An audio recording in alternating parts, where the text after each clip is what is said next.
repartir. Merci pour ton apparition, Neurone. Un peu forcé comme apparition.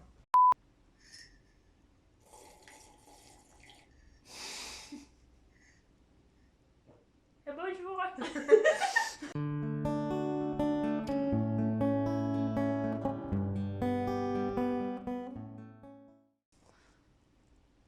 Donc c'est le mois de février. Et au mois de février, il y a Audrey du Souffle des mots qui organise un challenge qui s'appelle Petit mois, petite lecture et qui du coup, dans lequel l'objectif c'est de lire des petits livres. Voilà. Du coup, comme j'avais 2 livres à lire pour la fac, qui sont des petits livres, je me suis dit que c'était une bonne idée de faire ce challenge et d'en faire une vidéo, que c'était une bonne occasion de revenir sur YouTube parce que c'était un peu ce que j'avais envie de faire en 2023. Look at back. Donc, les 2 ouvrages que j'avais à lire pour la fac, c'était Jean Giono, Jean le Bleu de Jean Giono et Les choses de Georges Perec. J'ai déjà commencé à lire Jean le Bleu, donc je triche un petit peu, j'avoue, mais j'avais fini Le Monde de Rocanon de Ursula K. Le Guin. Et j'avais fort envie d'entamer directement Jean le Bleu parce que du coup c'est pour la fac. Donc il faut que ça soit lu vite. Donc c'est un récit autobiographique sur son enfance à Manosque. Et j'aime beaucoup Jean Giono, j'avais adoré, je l'ai derrière, Un roi sans divertissement que j'avais lu quand j'étais en prépa il y a fort longtemps. Et j'avais pas trop lu d'autres ouvrages de Jean Giono et du coup j'étais ravie d'avoir celui-là au programme.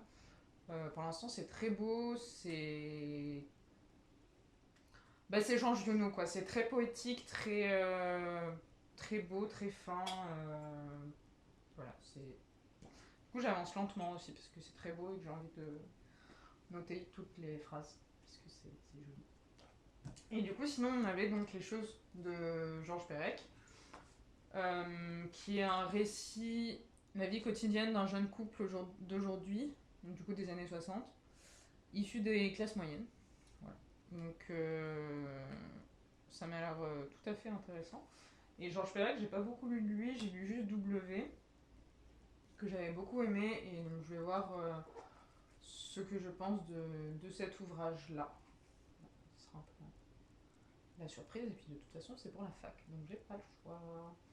Et puis sinon je me suis dit tant qu'à faire, autant faire le challenge Petit mois, petite lecture, avec des gros romans.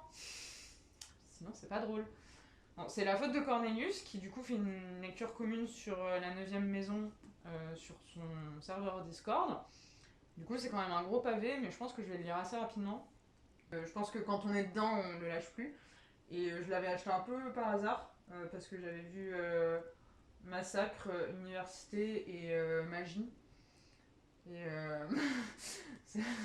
ça m'a... Ça a capté mon attention, mais direct quoi. Tu me mets Massacre, Université, Magie dans une même phrase, c'est bon. Et du coup, j'ai aussi acheté, j'ai cédé à la tentation, à cause de toujours ce fameux serveur Discord. Hein.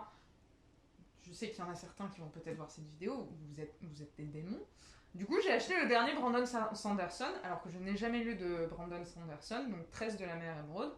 Et donc il y a une lecture commune sauvage qui s'organise sur ce même serveur Discord de Cornelius, sur ce livre. Donc du coup, si j'ai le temps et l'envie, et ben je le lirai à ce moment-là. En vrai, ça a l'air bien. Mais juste, il y a une romance hétéro. C'est chiant les romances hétéro. Moi, je veux dire des romances queer. Bref, donc on verra. Et puis je me suis dit que j'en avais pas assez et que du coup je pouvais prendre 3 livres en plus, petits, à rajouter, au cas où, si jamais, au milieu de tout ça, si j'avais le temps, quoi. Du coup j'ai pris 2 pièces de théâtre parce que quand même ça se lit rapidement et je me dis que je peux les caler au milieu et que quand j'en aurais marre de lire du Giono ou du FFFFF,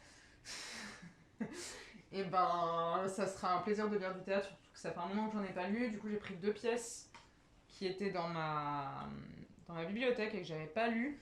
qui est une pièce de jeunesse de Bertolt Brecht qui s'appelle Bâle. Et parfois c'est sympa, Bertolt Brecht. Et là ça parle de d'antéchrist sensuel, poète voyou. Voilà. C'est la mettre dans les années 30 quoi. Et du coup une pièce de August Strindberg qui est un auteur suédois que j'aime beaucoup mais dont j'ai pas lu grand chose. Et donc celle-là c'est Le Son, je suis pas sûre de l'avoir déjà lu, je sais que je l'ai commencé il y a de cela fort longtemps lorsque je faisais encore une licence d'art du spectacle. Mais je suis pas sûre de l'avoir fini, donc ça sera l'occasion de me souvenir si je l'ai fini ou pas. Et pour aller avec tout ça, j'ai rajouté le livre que j'ai reçu dans la première box Cube que j'avais commandé. Donc Les Vilaines de Camila Sosa Vilada. Je suis désolée, je le prononce sans doute fort mal, mais j'ai fait 10 ans d'allemand dans ma vie. Et j'ai pas fait d'espagnol. Donc du coup c'est un roman qui parle des TDS en Argentine. Voilà, donc ça a l'air vraiment bien. J'en ai pas mal entendu parler, on en a dit plutôt du bien, et je l'ai commencé quand je l'ai reçu, donc en septembre, je pense. Septembre-octobre. Je l'avais commencé, c'était très bien écrit, ça m'a donné très envie, mais je l'ai pas continué parce que j'ai lu d'autres choses entre temps. Voilà.